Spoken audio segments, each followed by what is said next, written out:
and it's Roger. Okay, the film with the missing scene is The Railway Children. Oh, now what happens in the railway channel? Think trains, Jim. Yeah, yeah, yeah. I can't remember. Do they stop an accident happening? Yes, they do. It's based in Edwardian times. Give us a quick rundown. Okay, it's based in Edwardian times. Three rich children, their father goes away, and the mother takes them to Yorkshire from London, where they live a poorer lifestyle, but they learn to love the railway and waving at trains. And all the story takes place in Yorkshire by the side of the railway. Right, that'll do. Well, the only thing I could think of is that it fast forwards to 1964 and Dr. Beeching closes the line.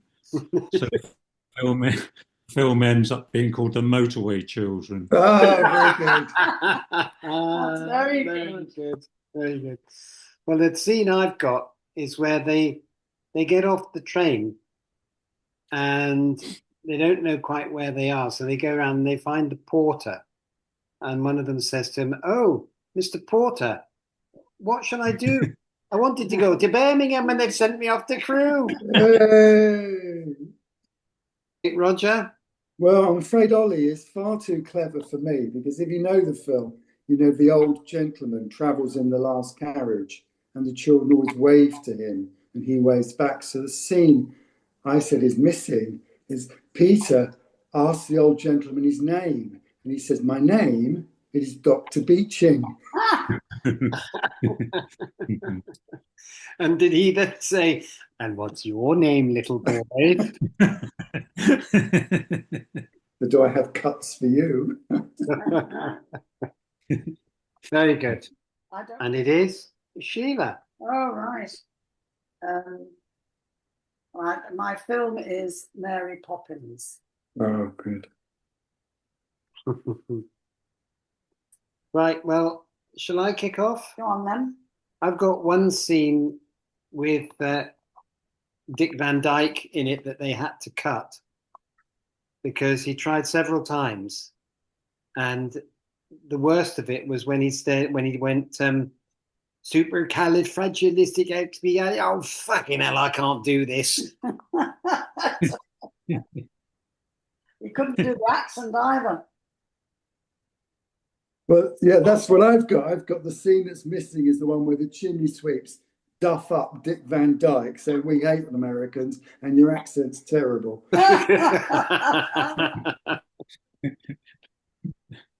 Well, I've got that Mary Poppins is watching telly, and the football results come on. I'm afraid this is very unimaginative, and you get to the Scottish results, and the result is Glasgow Celtic 0, Caledonian Thistle 3, and Mary Poppins says, "Supercalifragilistic, Celtic are atrocious." Very good.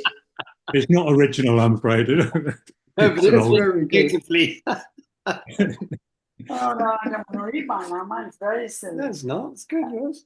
Mary Poppins, I just had it where she sings to the kiddies, just a spoonful of sugar lets the medicine go down. And when she finishes that, she just says, "Now, come on, children, it's time to go to the diabetic clinic." Good.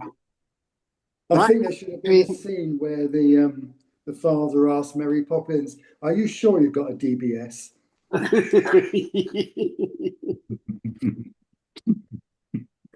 It's between you and me, Ollie.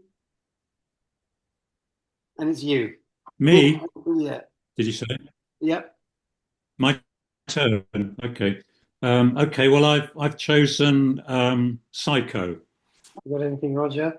Yeah. The only thing I can think of is she says to the Anthony Perkins character, "I'm sorry, but I insist on a room with a bath." I've got the scene they had in mind they had to cut the shower scene at the point where she sticks her hand out from the curtain and says, "Just pass me the loofah, would you, darling?"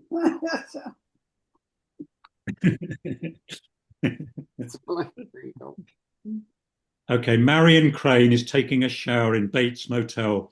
A blurred figure appears outside the shower curtain.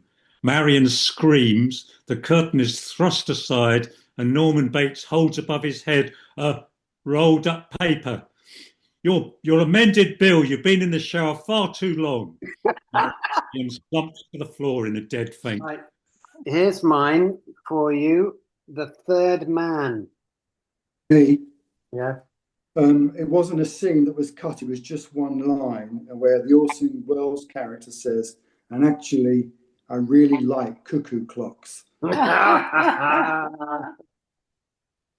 Ollie? Well, yeah, I've got them up in the Ferris wheel as well, and Orson Welles is saying that about the 1,000 years of civilization. All they came up with is a cuckoo clock, and I think the other character is called Holly, as far as I remember. Yes. He says, "What?" And so Orson Welles says it again, and he says, "What?" And he says, "Look, why don't you listen to what I'm saying?" He says, I can't hear you because of that bloody zither."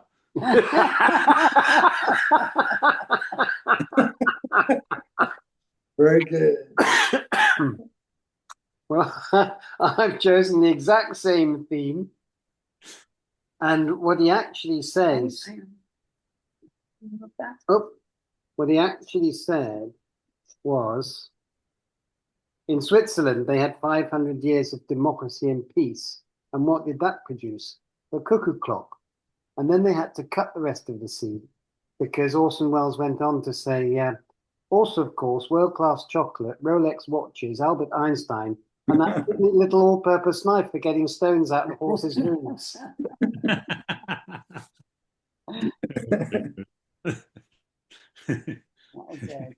Right. Has anybody got a second film? Roger. Yeah. I nominate Jaws. Okay, Jaws. Ridiculous thing that they used to put on in the cinema, which is the scene from Jaws, and he's looking out over the sea, and then his mobile phone rings, and it's an attempt to get you to make sure you switched your mobile phone off. He's looking out, and so you hear it.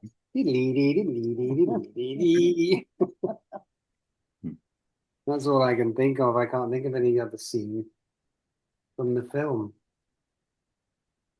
Well, I've got this guy's swimming around happily in the sea, and then he notices that everyone else has rushed out of the sea and gone to the shore.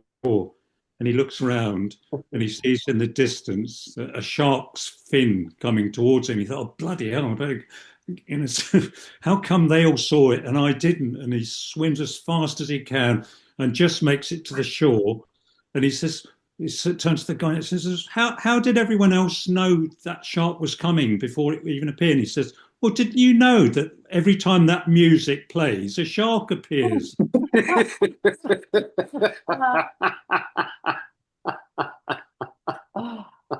Very good.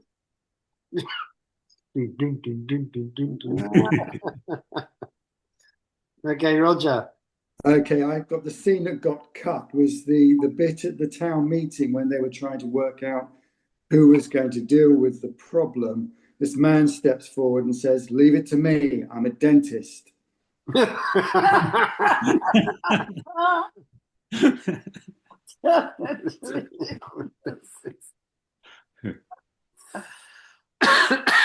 So did Ollie have a second one?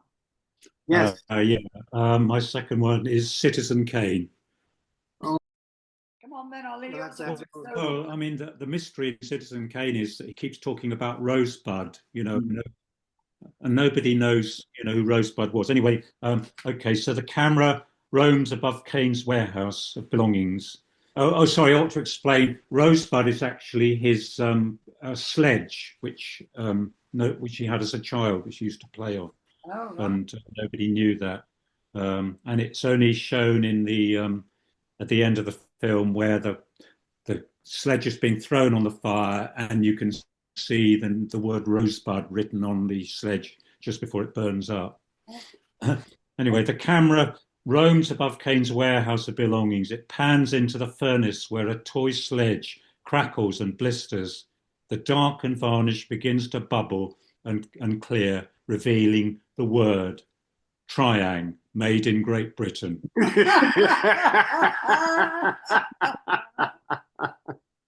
Very good. Brilliant. That's very good. I think You're far more descriptive than I've been. I know, yeah, very good. good. I think top marks to Ollie for these descriptions. Yeah, I think so. I think Ollie should write a film. Film script. Yes. Definitely. It's such a lot of detail in it. Well, How much time have we got left then, Jim? Just 2 minutes. just a couple of minutes. So Yeah. my suggestion is that we go again next week. Although Okay. we the Andy and Varian, aren't we, I know. next week? Do something different and save something that different. when it's full. We'll come back to it for a following, like in 2 weeks' time. We'll think of something else. When there are more, when everyone's here. Yeah. My suggestion is you watch The Railway Children. It's a classic. It's a real classic. The thing is, I never remember them anymore. I know books I've read and I go, oh yeah, I loved that, but I can't tell you what it was about. Yeah. No, I loved it, But, Well, we've got a couple of minutes, so here we go.